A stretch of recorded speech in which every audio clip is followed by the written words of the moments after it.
Brats, what are the hardest things for people who are new to content creation to get right? Surprisingly, the top one everyone says is usually audio, but the second, surprisingly, is lighting. GVM here has offered to send us a serious package to try to help cure those lighting issues. Let's check this out.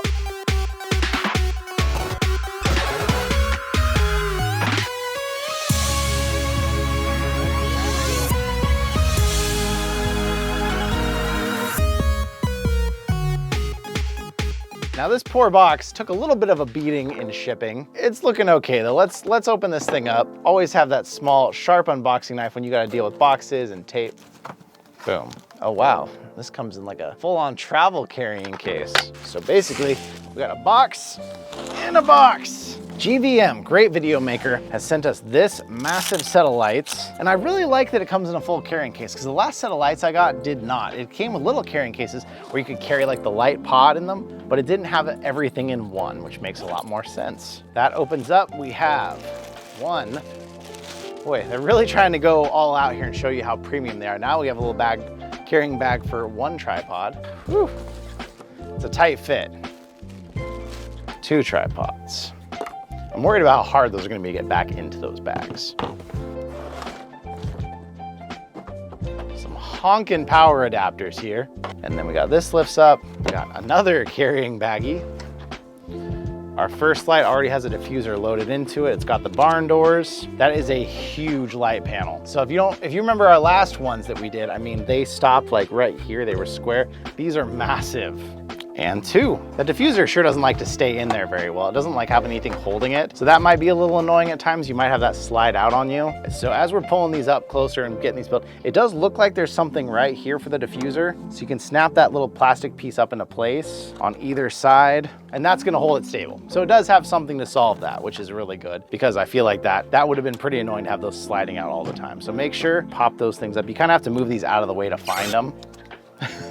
Pop those up there. We've got a bunch of lights here to check out. I brought back my set of newers, if you remember these from a while back in reviews, and we got, of course, the new GVM. These have 960 different LEDs in them versus these ones that have 660. Of course, one of the major differences being these ones are only gonna give you different temperatures of white, where this one you got the full RGB spectrum. So let's play around with it real quick. One of the really cool things about these, but one of the different things, they don't include a remote control like the newers did, but you can actually pair these together. So if I come over here and I just turn this one on, you're getting lights on both sides right now. And whatever I adjust this to, it's gonna do the same to the other one. Let's do a blowout test here. And it's hard to tell on camera, but these things are bright. They are really bright. Either one has totally customizable settings in the back, and we'll kind of go through and show you those on the panel here in a little bit. But you can set one to be the master and one to be the slave. And so when you do that, whichever one you control in the master, it's gonna automatically change the other one, the slave one. Really cool feature there, especially if you're not gonna use the phone app a lot, which for me, when I'm in the studio, I don't really wanna get my phone out and mess with lighting. You can do everything from the back of them really easily. So like from right here, you can see I've got this up here. I can adjust both of them from just one side. I can adjust the brightness. I can adjust the temperature. So you've got 408 white, 408 warm, and 144 RGB LEDs in each light. The RGBs actually all change color from the same LEDs. They're just RGB LEDs. So from here, one knob, I can cycle through the entire color scheme. And surprisingly, for color lights, they actually get quite bright. Because a lot of times you get an RGB light. If you remember that one video we had with that little one that goes on top of the camera, they don't light up anything. This is broadcasting a lot of blue light. Now, a lot of people are gonna be like, when do you ever need RGB lights? Why does that make sense? There's a lot in the creation world, especially like mixed reality creation, where having the right color lighting on a subject can really help draw them into the game. You gotta have somebody to be able to control your lights while you're doing it or set it up with static lighting, but it is a really cool feature to have. Tons of features here. Same batteries as my newer lights actually, but an interesting thing we found out in testing, if you were to buy the newer lights, you can put one battery on each if you're trying to save some money like we were, only buy one of each battery. With these, you have to have both of them in for this to work. So with one in there, nothing. It has to complete the circuit with a second one.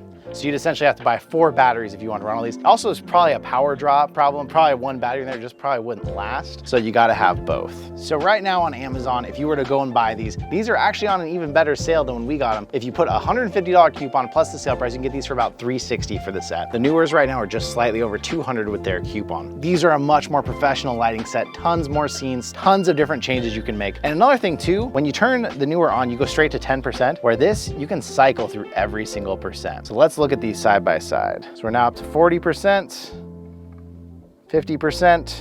Poor John is getting blinded over there. 60%, 70%, 80%. 90%, and I've got them both on 5500 now, going all the way up to 100% there between the two. So this is 100% both at 5500. They are both bright lights. This one, you got a lot more surface area. It's casting out a lot more light. So do you need something this expensive and this serious? These are a very amateur one that I'm using here. These, I would put these as like a semi-professional. There are gonna be a lot of professional photographers out there that will say you don't ever use anything besides softboxes. They don't like these LEDs. But people who are open to the LED ones, these are very impressive lights. Let's go through and show you some of the modes here. So it's a long press here. You're gonna have to hold the knob in for 3 seconds and then it goes into these modes. So you got cop cars, you got 2 of them. They are not flashing perfectly in time. So even though they're master and slave, there is a little bit of a delay that's causing them to look a little different. For a cop scene, that's totally fine, but you may not wanna use 2 of these lights when it comes to like the TV or the candle. It just may not really add to that effect. So then to switch modes, you tap here, and each mode, you can still control the percentage of power from it. So if you want just a light candle effect, you can turn it way down, you can have it turned way up. Scene 5, bad light bulbs. If you're filming some sort of horror movie and you want the hallway to be going dark on people, this is something John and I were struggling to figure out. Party and disco. Do you see a difference, John? Apparently, if you're doing disco or you're partying, you want different colors. Yeah, those are pretty much the same mode. So a whole bunch of different modes and effects to play with. Oh God, let's get out of them. Let's get out of modes here. The nice thing about these lights, as I kind of mentioned earlier, if you're in the studio, you're probably not gonna wanna be on your phone all the time using their app that they have. Everything is controllable from here that is also on the app. So if you wanna go into colors, you can fully cycle through the entire color wheel from here. You don't really need that little color wheel that's inside the app that everybody uses for their RGB lights at home. There is a little bit more options with setting up your own scenes and things like that. So the app does give you full and absolute control if you want it, but you don't have to use it, which is big to me. Long story short, if you're trying to make good content, if you're a content creator or streamer, do you need good lights? Yes. Do you need a $400 set of lights? Probably not, unless you're doing like serious production, or maybe if your content creation is something outside of gaming. If you're doing skits and stuff, I don't know if you watched that Bo Burnham Inside on Netflix. A lot of stuff he did with that, he had lights like these that could do different colors. It really does open up the realm of possibility, getting a set of lights like this. So if you need a set of lights, you haven't bought one yet, get these and you're gonna be totally future-proof. They're really cool. I do wanna say another huge thank you to GVM for sending these, because these are serious lights. I'll leave a link in the description in case you're interested in these, and I'll also leave a link to the newers that I have that I've used, maybe some of the softbox style ones too. I will say, if you're gonna be doing unboxings with a set of lights and you're gonna be sitting here a lot looking at a camera, these things are a little bit of torture on the eyes. Even with the diffusers that are in them, these things are kind of hurting my eyes to have them on. I would have 2 retina spots for the rest of the day if I sat here and unboxed for an hour or 2 with these in my face. So I wanna say thank you so much for spending some of your time here with us today. I hope this video helped inform and brighten your day, and I will see you in another reality.